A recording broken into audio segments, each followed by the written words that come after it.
कल्याणमध्ये क्लस्टर योजनेविरोधात नागरिक चांगलेच आक्रमक झालेत।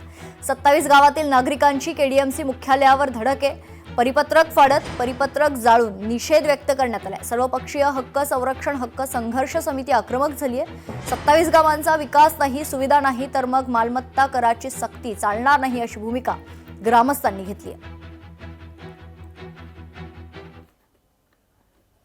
आजच्या मोर्चांच्या जे आहेत आमचे आज दोन प्रमुख मागण्या होत्या। दोन प्रमुख विषयांवरती आज आम्ही हा मोर्चा काढलेला आहे। एक विषय असा आहे का जो आमच्या जिव्हाळ्याचा आहे आणि एक विषय असा आहे का जो आमच्या अस्तित्वाचा आहे। जिव्हाळ्याचा विषय म्हणजे जो टॅक्स लावलेला आहे, जो अनाठायी टॅक्स या 27 गावांवर लावलेला आहे। कोणत्याही सुविधा न देता फक्त टॅक्स भरा, सक्ती करा, लोकांची घरं सील करा, पाणी तोडा, हे सगळ्या ज्या तोडक कारवाया चाललेल्या आहेत याच्या विरुद्ध आम्ही आज आंदोलन घेतलेलं आहे। टॅक्स भरला पाहिजे ही आम्ही मानतो, पण आम्हाला सुविधा भेटत नाही कायद्याप्रमाणे, म्हणून आम्ही टॅक्स भरणार नाही, हीच आमची भूमिका आहे। अमरावतीत घर बांधणी साहित्यावरही युद्धाचा गंभीर परिणाम होतोय। टाइल्स निर्मिती करणारे अनेक कारखाने ठप्प झालेत। गॅसवर चालणाऱ्या मशीनमुळे टाइल्स कटिंग आणि प्रक्रिया प्रभावित झाली असून टाइल्सचे दर प्रति स्क्वेअर फूट 3 रुपयांनी महागलेत।